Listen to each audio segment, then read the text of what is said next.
strange is that apparently this conference uses PHP for all of its payment processing.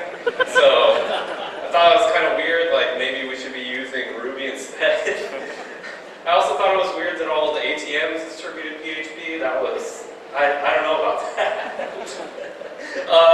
So like I said, this is my very first time. This is my very first time in Manila, and I was really excited to come here because you may not know this, in the United States we have these folders called Manila Folders.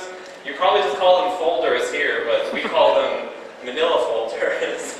So I was really excited to see the birthplace of Manila Folders.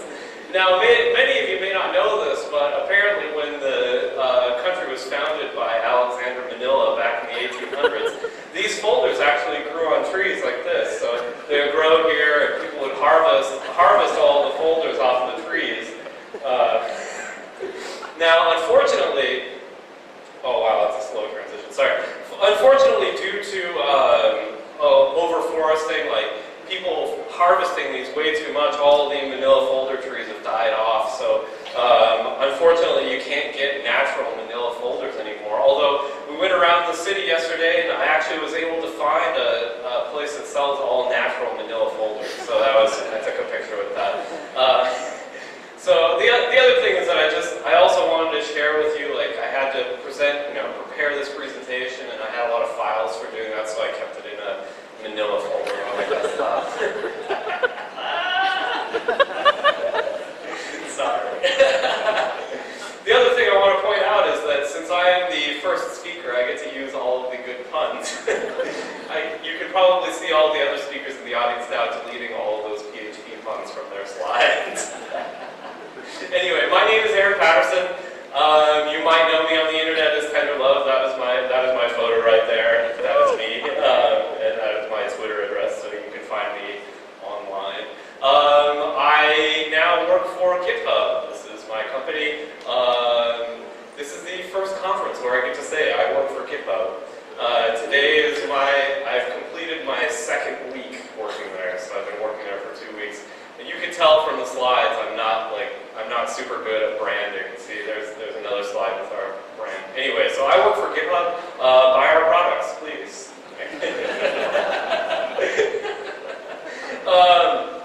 I love cats. I really, really love cats. So I'm going to show off some of my cats. This is one of my cats. Her name is SeaTac Airport, Facebook, YouTube, but we call her Choo-Choo for short.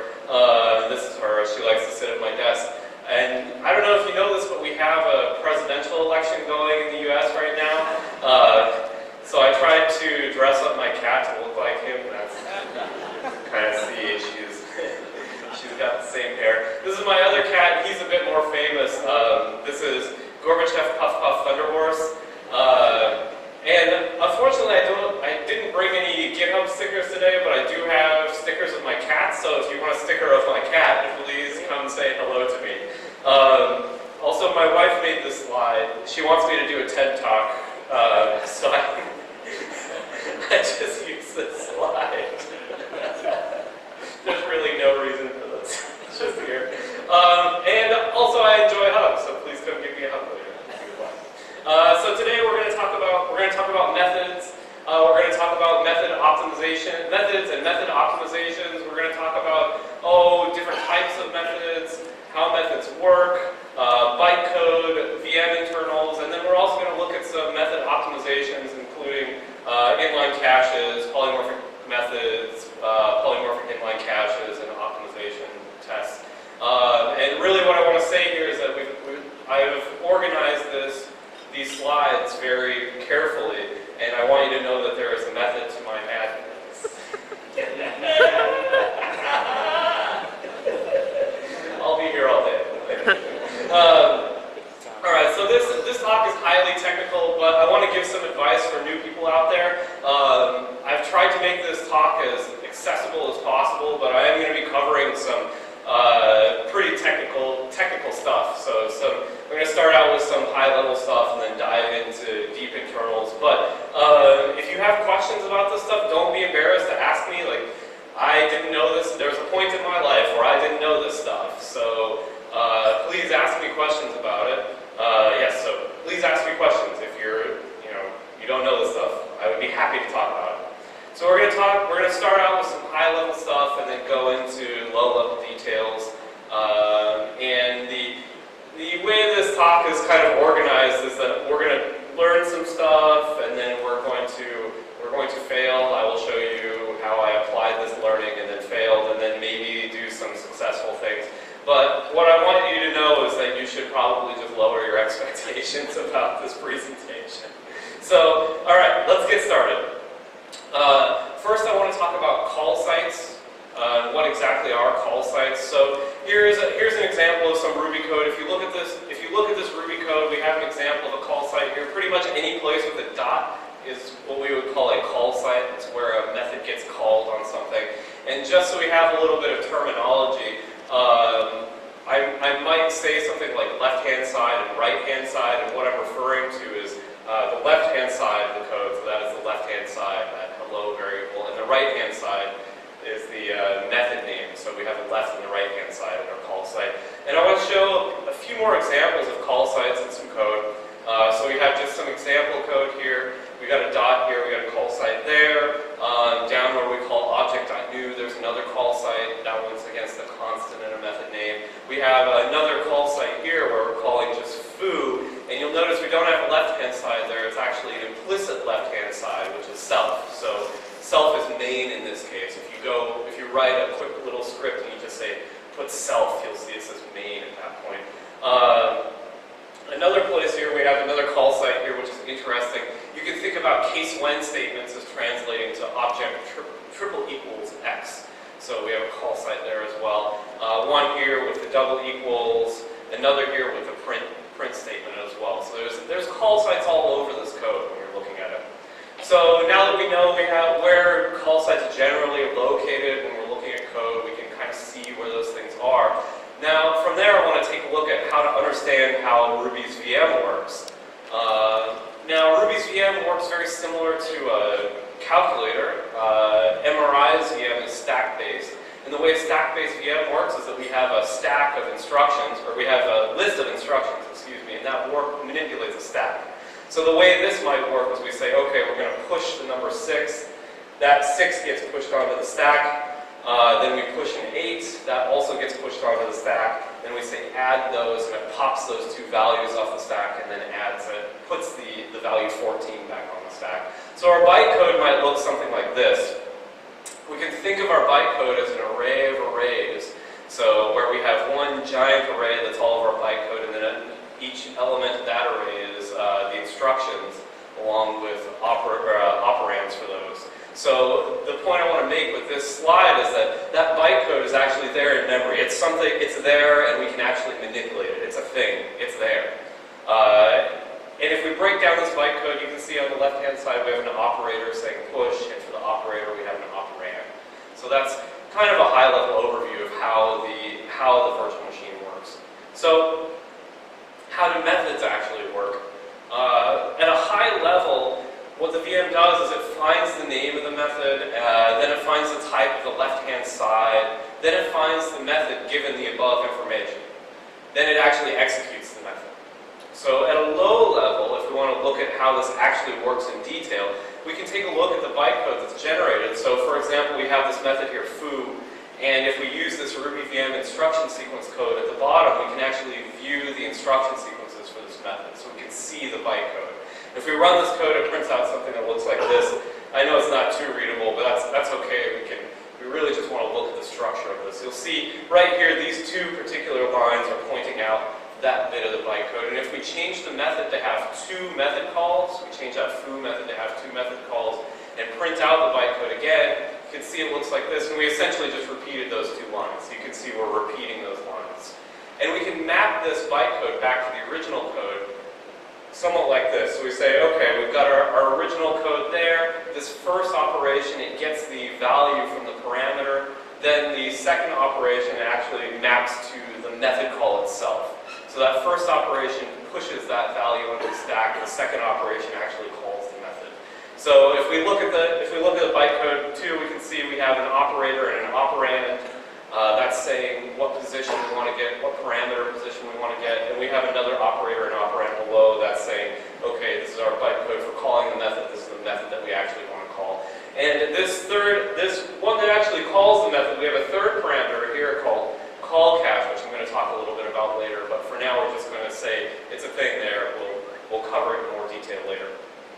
So if we look at how this actually works, what happens is it'll say, okay, we have a stack and we have our method calls. The first thing that happens is this get local gets that local variable, puts it onto the stack, and then the second instruction sequence actually calls that method. So we, come on, transition, go, there we go. So it calls the method, and the way this actually works is it says, okay, grab bar off the stack, pop that off the stack, call baz, and then push the return value back onto the stack. So at the very bottom we have, when that bytecode finishes executing, we'll have a value put back on the stack. And if you look at Ruby's source code, you'll find a file called insns.def, and that's where all the bytecode for Ruby's virtual machine lives. So if you want to start understanding how the virtual machine works, just go pop that file open. You'll see this is an example of one of the bytecodes. You don't really need to know C to read this. It's kind of, if you just read the words, you kind of get an understanding of what's going on. So this is the name of the bytecode right there. Below that is the parameters for the bytecode, and you can see down here it's actually calling VM search method. So you can see, yes, it's searching for a method. Then we actually call the method, and then it pushes the return value onto the stack. So how do we actually find that method? It said we had that function VM search method, but how do we actually find that method? The way it's found is it looks something like this. I've taken the C code and translated it into Ruby, so it's a bit easier to understand. But essentially what we're doing is looking up a method table on the class and looking for the method on that method table. And if it doesn't exist, then we try the superclass, etc., until we actually find it. So for example, let's say we have some code that looks like this. D at the very top has the method, and then we have B, C, or C, B, and A that inherit. So the way that this code will actually work is we have a hierarchy that looks like this. The first thing it does is say, okay, well, do you have foo on A? It looks up the method table for A. A doesn't have it, so it tries the next one, looks at B. B doesn't have it, so it tries C. C doesn't have it, so it tries D. And then finally it finds the actual method, we can call it. So if you think about this operation, we can say that method lookup is an ON operation, or a linear operation, where n is the number of ancestors a particular class has. So what this means is that the more ancestors some particular class has, the slower a method call, or the slower a method is going to take. It'll take a bit longer to actually find that method because it has to go up more and more. So we can actually test this out. So I wrote some code to test out method speed. You don't really need to read this too closely, but essentially what it does is it says, okay, we're going to set up a class with 10 ancestors. We're going to set up another class with 10,000 ancestors, and then we're going to see which one is slower to call a method against. And you'll notice here that number is not actually 10K. It's because there's some other classes, but it's close enough, right? So if we run a benchmark against this, and we're measuring iterations per second, so iterations per second means that the higher the number is, the faster it is, you'll see that the result is essentially the same. It doesn't matter whether we have 10 ancestors or 10,000 ancestors. It's nearly identical. So what is actually going on? Why are these the same? We know from that logic before that the one with more ancestors should have been slower. So what's the deal? Well, this is how we can lead into talking about speeding up method calls. One technique for speeding something up is, we all know this from our application development, is that if we have some calculation that never changes, we can just cache that calculation. There's no reason to calculate it over and over again. We know it never changes, so we'll do it once and store it in a cache. So if we take a look at this benchmark, we'll see that, well, the ancestors of 10 and the ancestors of 10,000 never change. So if we know that those ancestors never change, then why do we need to look up that method? Why do we need to go through that hierarchy every single time we call the method? So if we take a look at the bytecode for this benchmark, you'll see in one place we have that send without block, and the call cache is where we actually cache that method lookup. So we say, all right, we're going to look up that method and we're going to cache it someplace, and the place that we cache it is actually in the bytecode itself. So we can say that we cache this value in line with the bytecode. So the cache is in line with the bytecode. In other words, we can call this an inline cache. So if you hear people saying, oh, this code breaks method cache, this is what they're talking about, is this particular cache where somehow doing some code that makes it so that cache doesn't work. Like we've changed it such that we can't look up the value from there. So we're going to talk a little bit more about breaking method cache in a minute. But again, back to our example of this code with all the different call sites. Here's where all these call sites are in this code. Now, this one here with this when statement is slightly different. I've highlighted it a little bit differently, and I want to take a slight detour about this particular bit of code because I think it's interesting. So this is a very slight detour about case when versus an if statement. So let's take a look at this example code here. You'll see we have one method that uses an if statement with a bunch of triple equals, and then one method that uses a case statement, and then we have a benchmark that compares the two. So these should be equivalent methods. They should do exactly the same thing because we know that the case statement translates to triple equals. But if we run this benchmark, you'll see that the case when statement is actually slightly slower than the if-else counterpart. So why is that? The interesting thing is that this call site with the triple equals actually has a cache. We cache the lookup of the triple equals, but there is no cache with the case when statement. Don't go changing all of your code. We can fix this. Okay? It's fine. Don't go changing your code. Leave your code. It's fine. I just thought it was an interesting fact to bring up. And you can verify this if we dump the bytecode for each of these methods. You can actually see it. So this is a comparison of the two. You'll see the if-else statement has a call cache on it where we're actually caching that method lookup. And the case when statement does not. It doesn't exist there. So again, don't change your code. Don't change your code. We can fix it. It's okay. We'll just put a call cache in that other place. It's just a little bit of work. Don't worry. The other thing I want to bring up is that if you look at all these caches are everywhere. They're everywhere in your code. So when we're thinking about these call caches, if we want to improve these cache sites, the size of those caches actually matters. If we were to double the amount of memory that call cache would use, then imagine the impact on your code if they're so prolific through your code base. Okay. Anyway. Moving on, we've studied where this cache is. We know where it is, right? And you probably know you're using, like, I don't know, Redis or Memcache at work in your applications, but if you're using some sort of cache, you have to have a key and a value pair typically, right? So we know where this cache is stored, but how is it actually keyed? What is the key and what is the value of this cache? So we have this one call site. And the call site here, the key of it is actually a serial number, and that serial number is stored on the class of that object. And the value of the cache is actually the method. So we get the serial number of the class, that's the key, and then the value is the method that we actually looked up. So this class of method returns the very first ancestor of the object, and that's going to be a little bit more interesting later. So let's look at how to make cache misses. So how can we make it miss the cache? Now, the way that you can tell if it's missing is there's a method called rubyvm.stat, and this is completely specific to MRI. Don't try to use this on JRuby or anything. If you're using MRI, this is what you can look at. If you look at these values, you'll see a hash that's printed out, and these are internal values of the Ruby virtual machine. If that global method state changes, that's very, very bad. And I've shortened up very to V because I've noticed that the younger generation is shortening words that don't need to be shortened. So I'm trying to be relatable. If that global method state changes, that's very bad because it means it expires the cache for everything in your system. All caches get expired, so you don't want that number to change.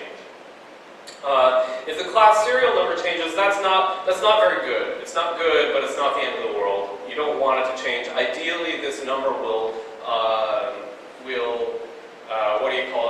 it'll stop changing eventually. You'll actually see this number change during startup of your application, but it should stop changing eventually at runtime.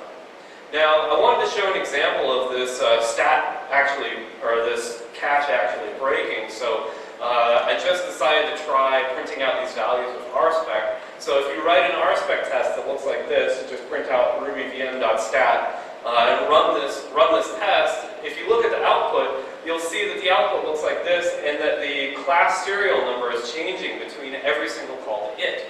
So what this means is that RSpec is doing something at runtime that's breaking method caches. Now, if you're using RSpec, don't freak out and change all of your tests to mini-tests, although I personally use mini-tests, so maybe you should.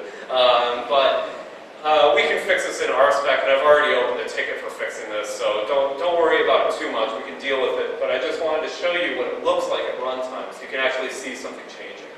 Now, ways that the cache is actually broken are, this is an example. Every time you define a new module, you'll see that the class serial number changes. Every time that you define a new class, you'll see that the serial number changes. Every time you add a new method, you'll see that the number changes.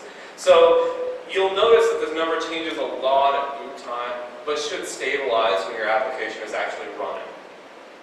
Now, another way that we can do this I like to think of this as like maybe boot time or compile time cache breakage, something we don't really need to worry about. The ones we really need to worry about are runtime breakage. So I put together a little bit of code that tries to show you runtime breakage, examples of breaking at runtime. So this method on the left here, all it does is print out a difference between those two, or between the stat before and after, so you can see what the changes look like. Now, if you extend an instance with a module, that'll break the cache. If you do an instance exec, that'll break the cache. If you access the Singleton class, that will break the cache. So anything that you do at runtime that accesses the Singleton class of an instance will break your method cache. So the reason that this happens is because when Ruby is looking up the class, the serial number for the class of that instance, it has to look at either the real class, the very first ancestor of that instance. So for example, it's kind of hard to read, but this instance exec, when you do that instance exec, it actually creates a Singleton class, and that's the very top layer, or the very closest to your object. So you know that A was an instance of foo, but as soon as we did instance exec, or accessed that instance object, or that Singleton object, now it's actually an instance of a Singleton class that inherits from foo.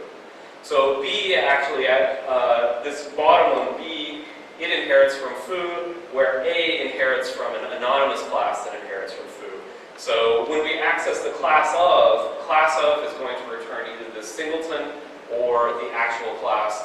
And if you look in Ruby's source code, you'll see that this is referred to as the real class. So the real class is either the Singleton or it's the actual class itself. All right. So cache misses. We've seen two types of cache misses. Typically when we're creating new classes or new modules, which is done at boot, or when we're accessing a Singleton class. This is usually done at runtime. There's another one that's a bit more, well, I don't know if it's important. You'll see why I'm saying that later. Another one that's kind of interesting, which is polymorphism. So polymorphism, writing polymorphic code can also cause these cache misses, and I'll show you why here. So for example, we have two examples here. On the left, we have one bit of code that's not using polymorphism, and on the right, we have another bit of code that is using polymorphism. And they're calling exactly the same number of methods. So it's doing the same number of method calls, just one is polymorphic and one is not. Okay? If we run these two tests, you'll see that the non-polymorphic one is much faster than the polymorphic one. The polymorphic one takes about 400 milliseconds more than the non-polymorphic one. So, even though they're calling the same number of methods. So why is that? The reason is because if we take a look at this call site here inside of the foo method, you'll notice that this class of is going to alternate. It's going to be of type A or type B. It's going to be type A, type B, type A, type B, alternating between A and B and asking for the serial number between those two classes, which means we're always going to miss. Since the serial number is always changing, we can't look that method up in the cache, and it misses that cache every single time. This cache never hits, which is why one is slower than the other. So we can say that on the left-hand side, this call site always sees type A. We say that it type A, where the one on the right, it sees type A and type B. We have two types there at that particular call site. So the thing that we can call this is call sites with one type, we can refer to those as monomorphic. It means they see one type. Okay? When we see two types or more, we can call those polymorphic sites. Now, if there's too many types, we can call that megamorphic. And too many, I'm putting that in quotes, because what does too many mean, right? How many is too many? We'll talk about what how many is too many means in a bit, but too many means megamorphic. So these are some vocabulary words you might need to know. So how do we speed this up? Today, if you look at the way the cache is accessed, you'll see, okay, I've translated this into Ruby. We say, give me the class of something, of the variable. If the serial number of the class is the same as the serial number in the cache, then we have a cache hit. And we don't need to look up the method, we can just get it from the cache. If the serial number misses, then we're going to set a new cache. We say, okay, we'll set the serial number to the current serial number, and then we'll go find the method and return that method. So we can say today that Ruby MRI has a monomorphic inline cache. This cache is in, let's break down these words. It's monomorphic because the cache is one thing. It's inline because it's inline with the bytecode, and it's a cache because it's a cache. What I think would be nice is, well, what if we were to cache multiple values? Let's say we cache 2 instead, right? We could say, well, instead of having one thing in this cache, maybe we cache a few. We have a list, maybe a short list, and we say, well, is anything in this list matching up with the thing that we're looking at today? If it does, let's say we have 2 in there. If it does hit, then we don't have to look up the method. So this is where the term megamorphic comes in, as we say, well, 2 sites, we're okay caching 2 values, but maybe that particular call site sees 3 or 5 or 1,000. That's too many for our cache. And we can use different optimization techniques at that particular site. But in this case, we want to have a polymorphic cache. We say we cache multiple values. So this can be referred to as a polymorphic inline cache. We're caching multiple values, so it's polymorphic. It's inline because we're storing it inline with bytecode, and again, it's cache because it's cache. So I wrote a patch to actually do this with MRI. This is what the patch looks like. I want you to read it very carefully because there is going to be a test later. So that's what the patch looks like. It's a little bit long. It's okay. Actually, it's not too bad. It's 186 line diff, right? So not too bad, and that, that's all white space and whatnot. Plus it's C code, so 180. Come on, not bad. All right, so let's go back to that previous benchmark that we had. Test A and B. We had a monomorphic version on the left-hand side, monomorphic, and polymorphic on the right-hand side. Now, if we run this test again with that patch applied, you'll see that the times are almost exactly the same. So the monomorphic version is the same speed as the polymorphic version. We've sped up the polymorphic version. So this is great. Mission accomplished. We win. Yes. Now, unfortunately,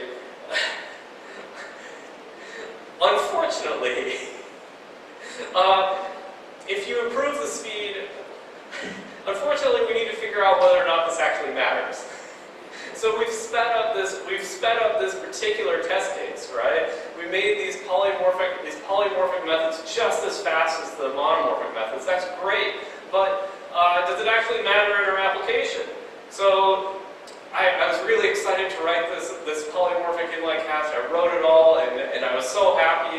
The 2 benchmarks were exactly the same speed, and I'm like, yes, I did it. I did it. It's the same speed. Let's apply this into Ruby, and we're done, and everybody will be happy. But then I thought, does this actually impact our application? So one performance tip that I want to give all of you is that you should only speed up bottlenecks. So the thing about bottlenecks is you need to measure your code to find the bottlenecks first. So if you don't know where the bottlenecks are, then you can't really speed up your code. So how do we know if polymorphic call sites are actually a bottleneck in our code? Well, we need to measure what percentage of the call sites in our code are actually polymorphic. How can we do this? How can we measure this?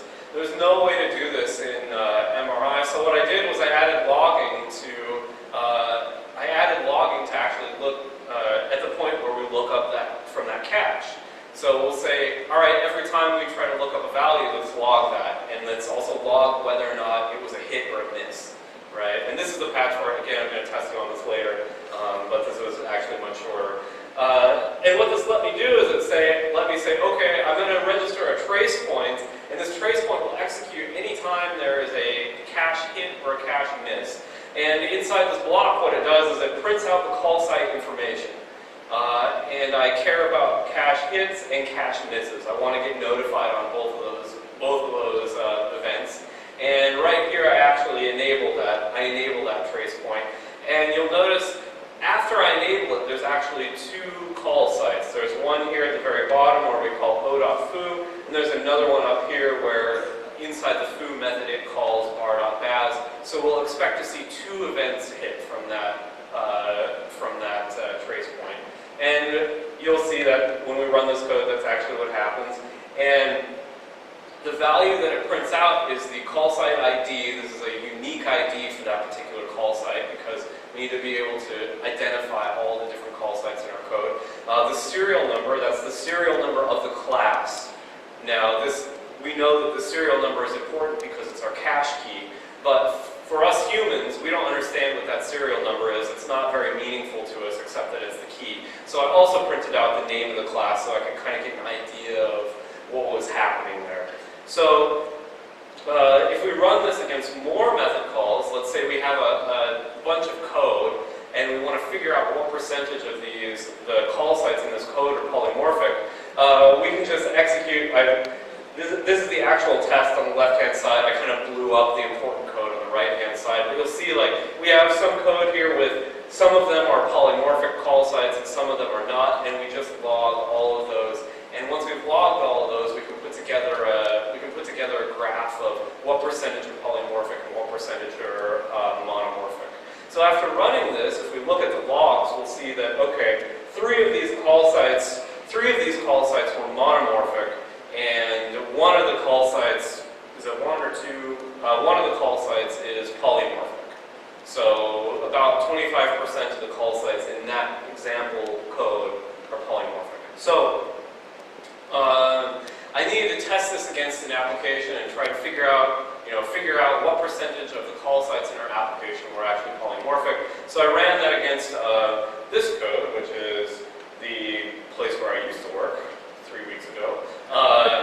It's an open source Rails application, so it's important to me to use an open source application because then any of you can actually try it out. But I'm also going to be testing this at work as well. So I logged about 4 million method calls. So all I did was I booted up the application in production mode, and then I also loaded the database with some production data, and then clicked around on the website to try and reproduce what it would be like actually in production. Now, unfortunately, there is some very, very bad news, extremely bad news. And you will see the bad news in the form of this graph. Now, what this graph is along the x-axis, that is the number of types seen at each call site. And the y-axis is the number of call sites with that many types. So this very left-hand side means that we have where it says 1, that means it's a monomorphic call site, and the y-axis is the number of call sites that are monomorphic. So what this means is that a polymorphic inline cache is only going to target that bar. That is all that it will optimize. That's the only thing that it will optimize, and that's a very tiny percentage of all the method calls in the application. So what this says is that most call sites are actually monomorphic. It means that most of them only have one type. So caching 2 types may not help so much. So let's look at some hopefully interesting stuff that we learned from this. One is that if you look over here, we have a call site that sees over 16,000 types. So it sees 16,000 different types. Now, I tracked down exactly what that was, and what it is it actually came from EventMachine. At the time, we were using Thin as our web server, and Thin uses EventMachine. And if you look at in the EventMachine internals, you'll see that it uses instance eval, which we have learned instance eval creates a singleton class and will break our cache. So, oops. Every event machine connection will not be cached.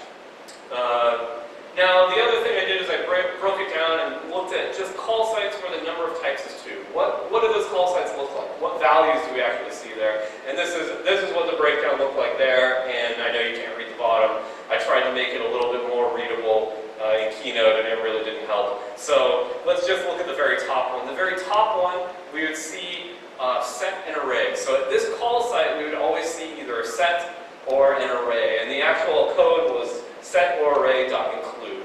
So sometimes set or array was a set object, sometimes it was an array object, and it was just calling include question mark. Now the interesting thing is, I tracked down the points where it was an array, and there was no reason for it to be an array. It could have been a set. So we could just change the code to be a set, and now this place is actually monomorphic and the cache will always hit. The next one was array or nil, and all it was doing was calling array or something.blank. So I was trying to check to see whether or not that thing was blank. And I tracked down where the nil came from, and it turns out it didn't need to be nil. It could have been an empty array. So if we change that nil to an array, now it's also a monomorphic site, and it's hitting the cache. And the next one was symbol or string. That one's a little bit harder to change. But what's interesting is that these particular places, they're accidental. I want to call it accidental polymorphism. It wasn't done on purpose. It just happened to be an array, or it happened to be nil. But it very well could have been a set. We could have made it monomorphic. These are what I like to call accidental polymorphism. Very few of these polymorphic call sites were actually done for performance or behavior-related reasons. For example, maybe we have some code that looks like this. This is an example of a performance-related polymorphic site, where the left-hand side, we're always doing this thing double equals some other value. Well, if we know that we're always doing that, we can actually use polymorphism to do that test once, and then generate two instances, one that each of them, they don't have to do that test every single time. Or maybe we want to change behavior, so we would configure an object with some configuration object. So both of these examples are like purposeful polymorphism. So something to take away from this are that PICs are polymorphic inline caches are load specific, so it really depends on what type of code you're running. So this particular application didn't mostly use monomorphic call sites, and that might not be true for all applications out in the world. So if you can, I would like you to test this code with your application and see what this graph looked like, and you can actually get all the code that I was showing from these two branches on my GitHub page. So one thing I want to say is that it's only a failure if you learn nothing. So I found that these particular places didn't, we don't really use polymorphic call sites, so this particular optimization isn't really going to help us out. But I did learn some stuff, especially about our application and inline caches. So I decided to try doing something that didn't fail. I like to do stuff that doesn't fail once in a while. So what I wanted to do is look at how we could speed up singleton access. What's interesting is if we looked at those previous cases where we're accessing the singleton, it didn't really add any methods, it didn't change the object, so why are these slower? And I thought to myself, well, okay, we know that this particular case, we're accessing the singleton serial number, and the other case, we're accessing the real class's serial number. But if you look at this code, for example here, at foo.new, at that particular location, this is what the ancestors look like. It's foo and then object and kernel. And then as soon as we access the singleton class, Ruby automatically, behind the scenes, creates this singleton object for us. Now, the class changes, so the serial number also changes, right? Our ancestors change, so the serial number also changes. And these serial numbers are used for method table caches, as we saw earlier.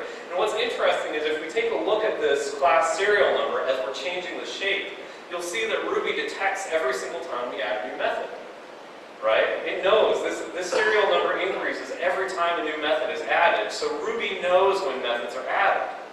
So if we think about that fact, we take that fact into account and we look at this code again, we'll notice that we're not adding any methods to this. No methods are getting added. So, what's the point of the serial number changing? Why does it need to change? So I put together a benchmark test, and if you look at this benchmark, what I do is I create a whole bunch of objects that where we access the Singleton class, and then just iterate over it. And you'll see right here, this is the call site where the inline cache would miss, because every single one of these objects has a different serial number. So what I decided to do is, well, since we know that no methods are added, why don't we just copy the serial number from the superclass down to this anonymous child class? So we'll just copy that serial number to the child.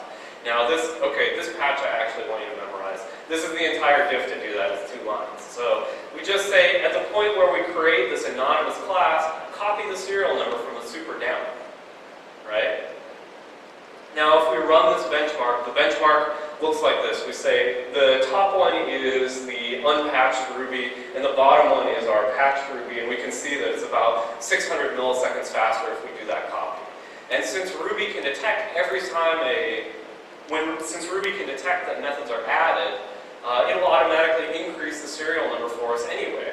So it's totally safe to copy this number between the two. So I am working on a patch for this. Unfortunately, this is one of those patches where, yes, it works, but you know that it's not the right thing to do. I'm sure you've all done those things. You're like, okay, this works, but I know it's not the right way to do it. So I'm trying to put together the right way to do it. The right way is a few more than 2 lines, unfortunately. But what I want to say here is that failure can lead to success. So you can go through these, when you go through these exercises, you learn more about the systems that you're working with. You can use that knowledge to improve yourself and figure out how you can actually come up with code that does work. So the other thing I want to leave you with is that, only optimize code that matters. Measure the code. Don't make the mistake that I did. Measure the code in advance. Make sure that you measure it and find those bottlenecks before you actually try to write optimizations for them. Also, please use more polymorphism. If you use more polymorphism, then it'll make that patch worthwhile. So I would like really appreciate it. That would be very nice. And thank you so much for having me here. It's been an honor. If you have questions about it, I don't know if we have time for questions after this, but later come find me, and I have stickers with my cats, and I promise that I don't bite, so please come say hello to me. Thank you very much. Thank you, Aaron. Actually, there's some time for Let's Q&A. do it. Q&A. There are mics here in the middle of the center of the room, so... Oh, and you don't have to ask me about inline caches. Oh, crap. Ours easy one. What's the cost of having the polymorphic cache in place? I mean, if it only helps a small percentage, that's not necessarily a reason not to do it, but I mean, it has to have some cost if you want to not have a patch in there. Right. So that's a very good question. So the first, I'm actually really glad you brought that up. The first patch that I did, or my first iteration of this patch, actually increased the size of every single call cache site. So I said, all right, let's actually have 2 slots here.